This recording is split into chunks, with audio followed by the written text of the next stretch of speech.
Bueno, voy a realizar la segunda parte del comentario de este libro de Peter Sloterdijk en el mundo interior del capital para una teoría filosófica de la globalización. Me ha quedado en la primera parte, justo al comienzo de los capítulos donde comienza a analizar la globalización en lo que él llama americanología. Esto es la Edad Moderna y el síndrome de la Tierra Virgen, y empieza a tratar a partir de la página 143 toda la cuestión del comportamiento expansivo de los europeos y la concepción de la tierra como hallazgo y recurso, pero también cómo se fue generando toda la cultura americana. Aquí, por ejemplo, da la indicación de que los yanquis, al parecer, venía de la pronunciación india de Les Anglais, y de Les Anglais surgió los Yankees, que era una cosa que no sé si es cierta, pero que yo por lo menos es la primera vez que leía. Señala en la página 146 quienes en tiempos regulares serían saqueadores se convierten en el tiempo de la conquista en pioneros de los vacíos históricos, y ahí sería importante volver sobre la figura de Robinson Crusoe, sobre la que hay escrito un libro o una parte muy importante del libro del burgués de Franco Moretti. El dossier, dice Peter Sloterdijk, de la Edad Moderna se nos presenta como una gigantesca acta de acusación frente a las incorrecciones imperiales, los abusos y crímenes, y el único consuelo que transmite su estudio es la idea de que estos hechos y malhechos se han vuelto irrepetibles. Quizás sea la globalización terrestre, como la historia universal general, el delito que solo se puede cometer una vez. El siguiente capítulo es muy corto, el 22, que se titula Los 5 baldaquinos de la globalización, aspectos de la exportación europea del espacio, y señala que la verdadera historia de la globalización terrestre tendría que ser contada en principio como la historia de, dice este filósofo, las envolturas protectoras llevadas consigo, y como travesía de los receptáculos de cobijo tanto de los visibles cuanto de los invisibles. Se podía afirmar, señala, con buenos motivos, que el arte específico de los europeos ha sido, dice él, el de exportar baldaquinos, esto es simbolizaciones portátiles del cielo, que también o permitieran que los viajeros se apropiaran de un cielo que era el cielo para nosotros. No es tanto su fatal exterminismo lo que proporcionó a los europeos, señala, durante siglos un prius en la conquista del exterior, sino su capacidad de preservar un mínimo de espacio propio en los lugares más remotos, y así señala Sloterdijk que los colonos europeos inventaron una especie de camping mundo. Las 5 formas bajo las cuales se pudo consumar, según él, esferológicamente, la relación de los agresores con el espacio blanco fueron la mitología del barco, la religión cristiana, la lealtad para con los príncipes patrios, el registro científico del espacio exterior y la traducción lingüística. Y a partir de este momento, los siguientes capítulos analizan esta cuestión. En primer lugar, la poética del espacio barco, la mitología del barco y esa tarea de hacer móvil el interior, y sería como una especie de cuadratura del círculo de la vida. En segundo lugar, la cuestión de la religión cristiana, lo que llama clérigos a bordo como una red religiosa, en la que señala que al barco pertenece la posibilidad del naufragio, como los peligros generales del mar pertenecen al mar, y frente a estos los santos y sus conocedores, los sacerdotes, podían ofrecer una serie de aseguramientos simbólicos. Y también nos recuerda cómo la sanción del Tratado de Tordesillas de 1894 fue indudablemente un asunto de la Santa Sede. Salieron a la luz las pretensiones majestáticas del catolicismo poscolombino cuando el Papa invocó las fuentes de su cargo y dignidad, proclamándose como el auténtico señor del mundo circunvalado.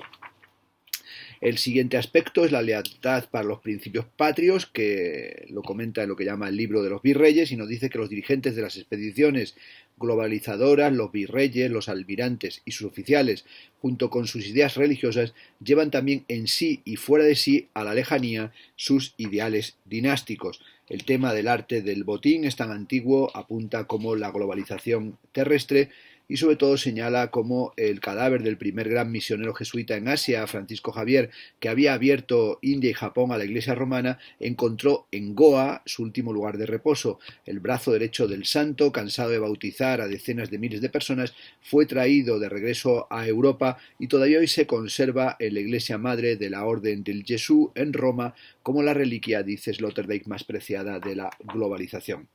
El siguiente aspecto es el registro científico del espacio exterior. Esto es la configuración de la biblioteca de la globalización y aquí nos indica cómo las ciencias empíricas, con sus géneros literarios afines, como el libro de viajes, la utopía y la novela exótica, van a ir transformando tendencialmente en observaciones todas las circunstancias de fuera y todas las observaciones en comunicaciones que pueden encontrar entrada en el gran libro de la teoría neoeuropea, y que va a generarse ese típico hábito moderno de registrar, traer, contribuir, colaborar, ir hacia adelante y sistematizar en la forma del concurso y de la competencia. Antes o después, apunta en la página 161, tenía que suceder que se emprendiera la publicación real de ese imaginario hiperlibro del saber experimental europeo. Y el último de los 5 aspectos, de los 5 baldaquinos de la globalización, es la cuestión de la traducción lingüística, ¿no? Las lenguas europeas que los descubridores se encuentran era un multiverso, dice, semiótico de enorme diversidad, compuesto de al menos 5.000, 6.700, según la estimación de la UNESCO, auténticas lenguas y de una multiplicidad difícilmente estimable de dialectos y subdialectos, a todos los cuales pertenecían invariablemente mitologías, religiones, ritualismos, artes y gestualidades propias. Es ahí donde indudablemente es necesario toda una labor de traducción, y el trabajo de los traductores cristianos en los últimos 500 años es un trabajo para anunciar su fe en otras lenguas, al menos desde el punto de vista cuantitativo y también con respecto al cualitativo. Representa, dice Sloterdijk, la contribución y la aportación cultural más extraordinaria de la historia de la humanidad. La autotraducción del cristianismo moderno al sinnúmero de lenguas singulares es hasta ahora al menos el testimonio más poderoso de las posibilidades y dificultades de una ecumene transcultural operativamente concreta. A finales del siglo XX hay más de 1.800 traducciones, nos recuerda este filósofo, del Nuevo Testamento a lenguas auténticas, de donde expertos en el atlas lingüístico deducen que el mensaje cristiano se ha abierto camino al menos a una de cada 3 comunidades lingüísticas sobre el planeta, entre ellas no pocas. La Biblia es para ellas el primer libro que apareció y es propiamente el Nuevo Testamento. Y esa experiencia de traducción llega a aparecer para Sloterdijk como una especie de prosecución del milagro de Pentecostés por medios gutenbergianos. La segunda parte del libro, que comienza a partir de la página 165, se titula El Gran Interior y comienza con una cita del Mundo, Voluntad y Representación de Arthur Schopenhauer, que dice que, pero igual que sobre el globo de la Tierra en todas partes, es arriba también la forma de toda vida, es actualidad. Nos habla de cómo en los tiempos modernos se establece el mundo sincrónico y el comentario de la situación ha sustituido a la crítica, y cómo se va generando lo que llama una segunda ecumene, esto es una participación universal en un superfundamento revelado y oculto de la realidad que constituye, en términos de Eric Vogelin, la primera ecumene de Occidente, y cómo se va generando, pues bueno, más allá de los ideales de Roma, toda una filosofía de este mundo, que es este mundo esférico, que no consiste solo en la superficie o en una casa para todos, sino en un prototipo de mercados que va generando todo un conjunto de mercancías, dineros y ficciones que atraviesan la realidad. El capítulo 30 se titula La transformación inmunológica de camino a las sociedades de paredes finas, y es parte de toda esa macrosferología y de la política y poética del espacio que desarrolló en sus 3 famosos tomos, y va a ir hablando de la domesticación del estado de poder en estado de bienestar, y cómo se va produciendo toda esa desterritorialización y toda esa observancia de un lugar y del sí mismo, que es característica de la modernidad, que crea un ethnoscape en términos del antropólogo Arjun Appadurai, y cómo ese proceso de paisaje étnico tiene que ver con una desterritorialización en el sentido de Leuciano o de Guattari, pero sobre todo cómo van a ir apareciendo desiertos secundarios. Esto vale, dice, sobre todo porque en la modernidad proliferan espacios de tránsito tanto en el sentido preciso como en el amplio sentido de la palabra, ya se trate de lugares destinados al tráfico como estaciones, puertos, aeropuertos, calles, plazas y centros comerciales, o de instalaciones pensadas para estancias limitadas como aldeas de vacaciones o ciudades turísticas, instalaciones empresariales o asilos de noche. Los define el hecho de no retener a sus transeúntes y son así lugares de nadie, que es una interesantísima reflexión de Sloterdijk sobre aquello que trató Marco G. en su breve y, en mi opinión, cada vez menos interesante libro sobre los no lugares. Se multiplica dramáticamente el número de estos lugares de tránsito con respecto a los cuales no es posible ninguna relación de habitabilidad para los seres humanos que los frecuentan en las sociedades globalizadoras, y aquí saca a colación la idea de las funciones container y de las propiedades autocontainer, que es algo que a mí me ha interesado sobre todo a partir del libro de las cartografías del absoluto de Toscano y Kinkle, recientemente traducido en la editorial Materia Oscura, y que también comenté aquí en este canal de Booktuber. Globalización, va a decir Ronald Robertson en su libro canónico sobre esta cuestión, es un proceso acompañado de protesta. La protesta contra la globalización también es la globalización misma y pertenece a la reacción ineludible e indispensable de inmunidad de los organismos locales frente a las infecciones por el formato superior del mundo. El desafío psicopolítico de la era global, que podemos entender con Martin Arlow como el nivel de desarrollo específico de la edad moderna, consiste en la debilitación de las inmunidades container, que no puede simplemente entenderse y aceptarse como pérdida de forma y como decadencia, es decir, como contribución a las condiciones de una especie de despliegue del pensamiento cínico autodestructivo. Lo que está en juego para los posmodernos son nuevos diseños exitosos de condiciones de inmunidad en las que se pueda vivir, y justamente esas pueden ser y serán configuradas como nuevos y diversos modos de una sociedad, dice Sloterdijk, de paredes permeables. El mundo contemporáneo es un mundo también caracterizado, dice en la página 185, por una búsqueda de la felicidad, fundada nominalmente en el contrato social en los Estados Unidos desde la década de la independencia, y esto va generando efectos centrífugos en una orientación hacia la felicidad del individuo, lo que han llamado Evilus, por ejemplo, la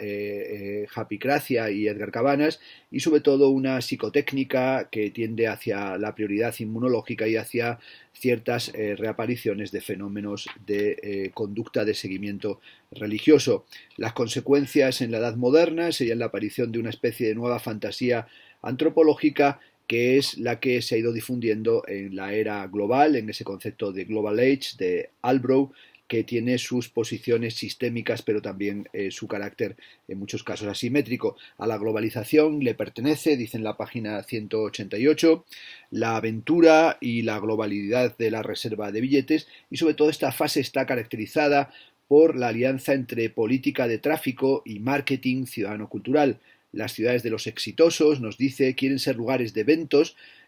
donde nos proporcionen una calidad de vida, nudos de comunicación, corredores metropolitanos, por lo que la construcción de vías de alta velocidad entre capitales expresa con tanta pregnancia las ambiciones de la cultura ciudadana cristalizada como la edificación de colectores, dice, urbanos, indispensables del tipo de recintos feriales, estadios deportivos, museos de arte moderno y filiales de las cadenas hoteleras internacionales. Con este establecimiento de estos colectores y estas ciudades hiperconectadas se crea lo que llama este pensador una malla político-cultural, que es la característica de la globalización. Si se toma en serio la determinación de historia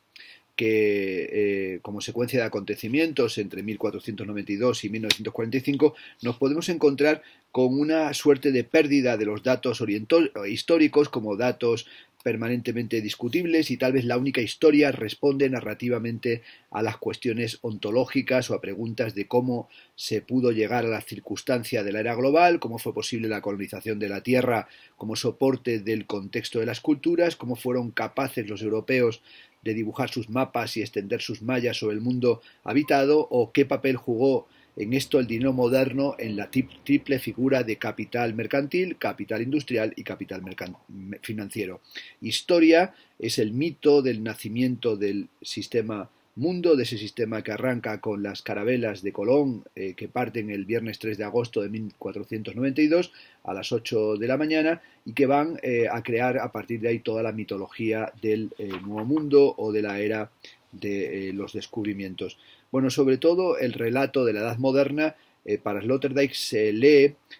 como el largo comentario de la frase in hoc signo vinces, con este signo vences, y sobre todo como un signum globi y no solamente como un signum crucis, como un signo de la cruz, y en este sentido el signo de la esfera fue imponiéndose a la señal de la cruz para crear su propia historia y ese fenómeno de los éxitos de la fe, ya no en Dios, sino la fe en la esfera, la fe en el globo terrestre.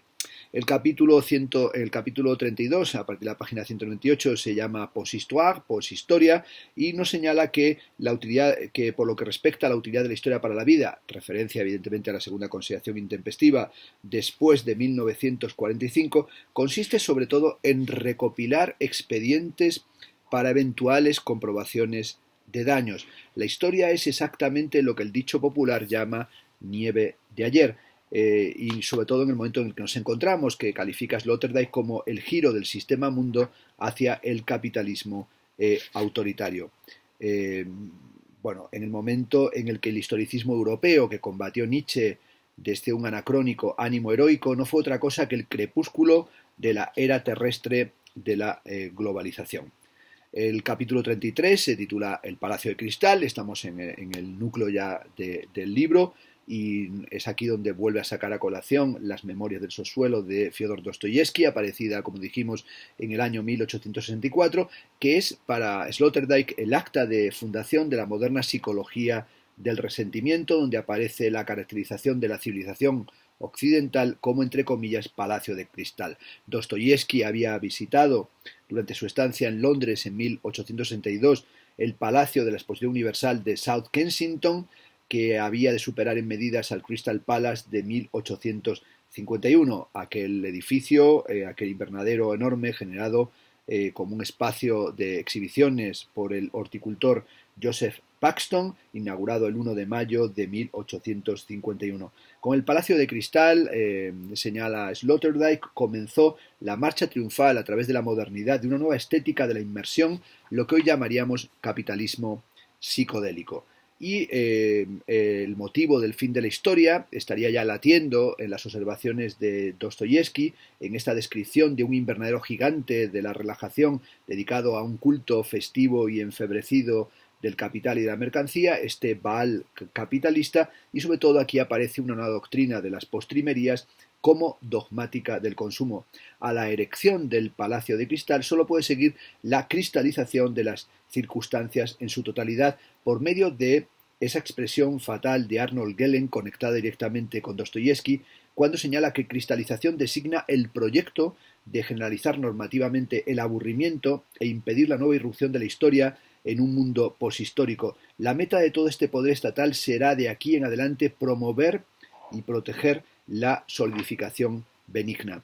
La convicción firme de Dostoyevsky era que la paz eterna y perpetua en el Palacio de Cristal había de llevar al desenmascaramiento psíquico de los habitantes. La relajación, aparecería así para esta especie de texto de psicología cristiana, tiene como consecuencia necesaria la liberación de lo malo en el ser humano. Lo que era el pecado original en el clima de la comodidad universal sale a la luz como libertad trivial para el mal, un mal despojado de sus subterfugios, pero también va revelando lo que llamaríamos el sadomasoquismo del hogar de clase media.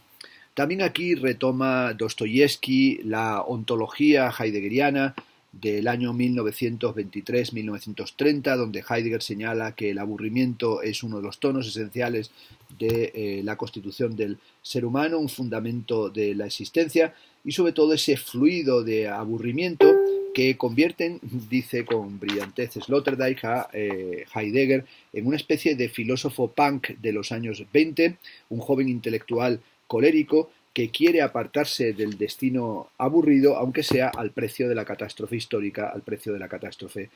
política. Para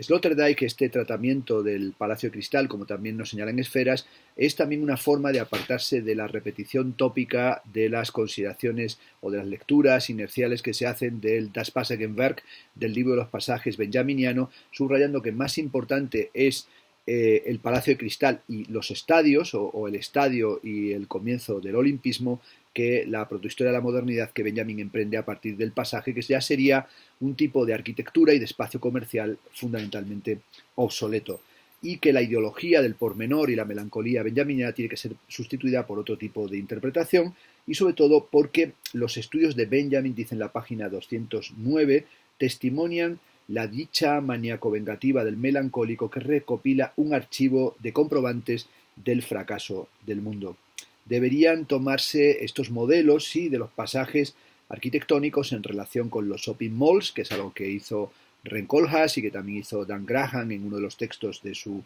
compilación de ensayos en Rock My Religion, y sobre todo pensar la importancia que tuvo la inauguración del Southdale en Minneapolis como primer complejo arquitectónico diseñado por Victor Grewen en octubre de 1954, que anticipa los centros feriales, los grandes hoteles y los parques indoors de viviendas y los espacios de consumo. Hay que pensar, por tanto, señala Sloterdijk, la sociedad entera como una pieza de exposición ella misma, y subrayar que el capitalismo implica el proyecto de trasladar la vida entera de trabajo, deseo y expresión de los seres humanos captado por él a la inmanencia del poder adquisitivo. El capítulo 34 se titula El mundo compacto y la desinhibición secundaria, el terrorismo como romanticismo del ataque puro. Es un capítulo que enlaza con su ensayo Temblores de aire, donde trata la cuestión de la guerra bacteriológica, de la guerra química en la Primera Guerra Mundial, pero también del terrorismo en relación con el atentado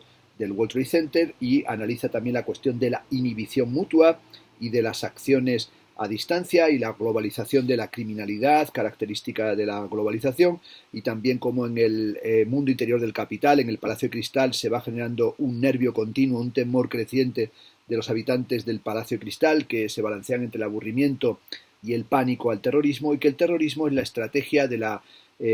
expansión unilateral que llama la atención en el continente poshistórico y que penetra a través de los cerebros de las masas sin chocar con ninguna resistencia digna de mención. Por eso dice, como ha mostrado Boris Groys, el terrorismo va unido estrechamente a las artes modernas que pretenden ser románticamente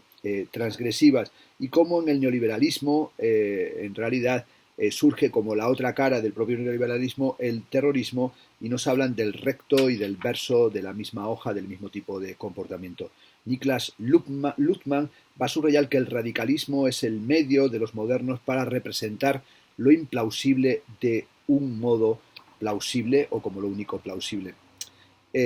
Toda esta dimensión le lleva del terrorismo a pensar o a darle algunas vueltas a la cuestión del atentado del World Trade Center del 11 de septiembre del 2001, para señalar que es una especie de promesa autocumplida de la poshistoricidad, y que sobre todo mostró que las multitudes estaban bajo el influjo del shock, que venía a considerar el atentado mismo como un signo histórico, como si fuera un nuevo comienzo de la historia. El hecho de septiembre, apunta en la página 220, por el contrario, no propuso nada, fue una mera exhibición de la capacidad de llevar a cabo un ataque puntual contra el Palacio de Cristal, y fue una medida que se agotó en su propia realización. El contenido de la poshistoria continuará determinado por las interacciones de los ofuscados, dice. A la imposibilidad apuntada por Hegel de aprender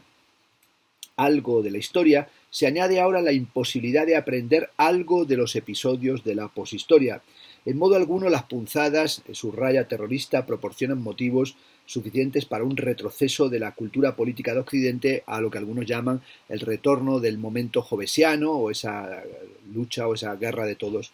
contra todos. El Estado hoy es un consumidor de terror como todos los demás, y aunque parece que es competencia suya hacerle frente, ello no cambia nada para que sea exactamente igual de pasible e inaccesible que la sociedad. El clima de miedo es fundamental para la condición política contemporánea y mantiene cuidadosamente en el espacio mediático a la gran mayoría de lo que él llama los mimados como consumidores occidentales de seguridad que se juntan en una comedia de lo inevitable. Los viajeros que tras el 11 de septiembre sacrifican en los aeropuertos sus tijeras de uñas en el equipaje de mano para la minoración del riesgo de la navegación aérea, tienen ahí una prueba de por dónde va la cosa. El capítulo 35 se titula Ocaso de los autores y ética de la responsabilidad, las erinias cibernéticas, y sobre todo señala que el imperativo categórico posmoderno diría lo siguiente: ejecuta en cualquier momento solo aquellas acciones en las que, bajo consideración de todos los motivos razonables de omisión desde un punto de vista personal y desde el de tu lugar funcional, no puedan quedar incumplidas. Es por tanto una suerte de principio pragmatista de cautela y sobre todo en el que el arte cumple el factor de un medium del unilateralismo para los individuos y sobre todo hay un expansionismo estético que es característico de la época burguesa que va generando toda una dinámica de reacoplamiento, multilateralidad y responsabilidades hiperestéticas en un tiempo de clausura definitiva de las vanguardias. El capítulo 36 se titula Mundo interior del capitalista y hace esa comparación que ya anuncié entre Rainer Maria Rilke, que casi se encuentra con Adam Smith, y en cierta medida el palacio de capitalista del mundo no constituye una estructura arquitectónica coherente, no es una magnitud semejante a una casa vivienda, sino que es una, dice Sloterdijk, instalación de confort de cualidad semejante a un invernadero o a un rizoma de enclaves pretenciosos y cápsulas acolchadas. Esto es, hemos llegado a un mundo sin lugar, a un mundo sin específica topología, y ese mundo sin específica topología es el mundo de Internet, pero también de la post-televisión, es el mundo de las residencias campestres, de las villas conectadas, de las gated communities, es el mundo del turismo, y es esa especie de gran buque, o de gran buque como gran buque de luz del que hablaba Stockhausen, que hizo aquella famosa consideración de que el atentado del World Trade Center era Das Gesamtkunstwerk, es decir, una obra de arte total. El cosmopolitismo es el provincialismo, dice, de los mimados, y así se ha creado un parroquialismo del viaje, en una postura que tiene algo de fundamentalmente rilkeana o casi bachelardiana, como una especie de poética del espacio, en la que la vivencia es la inconmensurabilidad del interior, y espacio interior del capital es, por tanto, una expresión sociotopológica que se introduce para hablar de los interiores de los medios contemporáneos de tráfico y de comunicación, circunscribiendo el horizonte de las oportunidades como un espacio de tránsito de dinero, de acceso a lugares y de tránsito y trayecto de personas, que es algo que, bueno, que como digo, analiza en una interpretación muy brillante en torno a Rilke y a Adam Smith, que despliega a partir de la página en torno a la página 150, ¿no? El poseedor ideal de la capacidad adquisitiva sería hoy, concluye este capítulo, una suerte de anti-Barleby, aquel que en el entrenamiento en largas listas de opciones hubiera aprendido a decir ante la mayoría de las protestas ¿por qué no? En vez de preferir no hacerlo, ¿por qué no? Si no, también me apuntaría a esto. Capítulo 37 se titula Mutaciones del espacio del confort, de nuevo sobre la cuestión del aburrimiento en el Crystal Palace, en el Palacio de Cristal, y la instalación de la nueva viralidad histórica a través de las redes sociales, y cómo el efecto decisivo de este sistema posmoderno sería descargarnos de nuestra capacidad o nuestra exigencia de crear una obra desarrollando solamente una estrategia de conexión y de fundamental como un nomadismo hipersedentario, ¿no? El capítulo 38 se titula Transvaloración de todos los valores, el principio de la sobreabundancia, que es un título característicamente nietzscheano, en el que nos habla de lo que sería todo este mundo del consumo contemporáneo, de las proteínas, pero sobre todo los mercados contemporáneos, de los mercados modernos de las drogas, y sobre todo, bueno, cómo se va creando una suerte de excepcionalismo y un estado de excepción contemporáneo en el que se acerca a posiciones del Homo Sacer y del estado de excepción tal y como lo interpreta Giorgio Agamben, pero sobre todo ese mundo en marcha que sería ese mundo de rituales que nos conducen, por ejemplo, al espacio luctuoso del grado cero después del atentado del World Trade Center, y como hoy el pensamiento pretendidamente crítico, a veces solamente lo que él califica como kitsch crítico, o como una suerte de shortcut, como una suerte de atajo hacia la indignación que finalmente no lleva hacia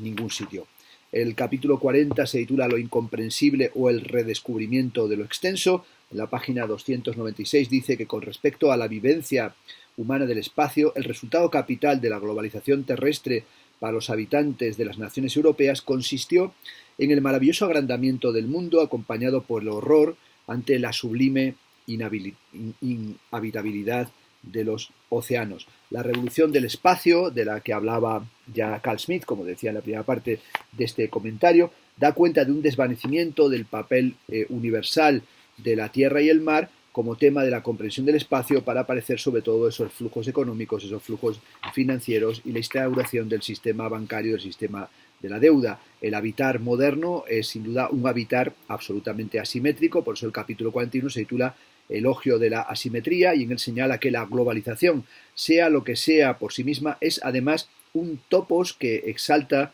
fuegos fatuos populistas, sirve de centro de recogida de afirmaciones inconsistentes sobre el curso del mundo. Y esa suerte de asimetría del curso del mundo es lo que le lleva a terminar el libro con un capítulo muy cortito que se titula La izquierda celestial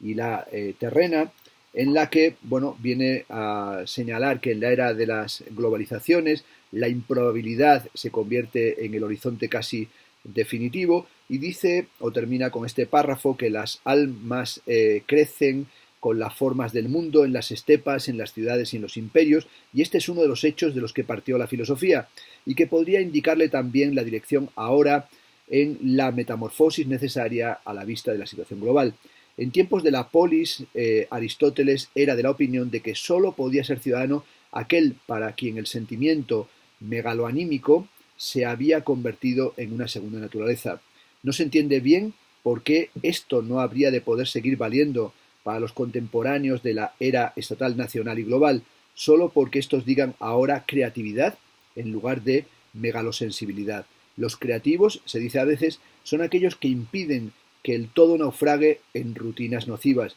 Quizá ha llegado el momento de tomar al pie de la letra las grandes frases. Bueno, este es el excelente, el magnífico libro de Peter Sloterdijk, que como digo, resume, amplía y nos ofrece una excepcional síntesis de su esferología, de sus 3 libros de las esferas, también publicado en Siruela, y por tanto le he dedicado 2 comentarios de más de media hora a este libro, porque como digo, es un libro que recomiendo a todos los que os interesen pues, la ontología del presente y también la filosofía de la globalización o cómo pensar la modernidad, la posmodernidad, la historia y la poshistoria.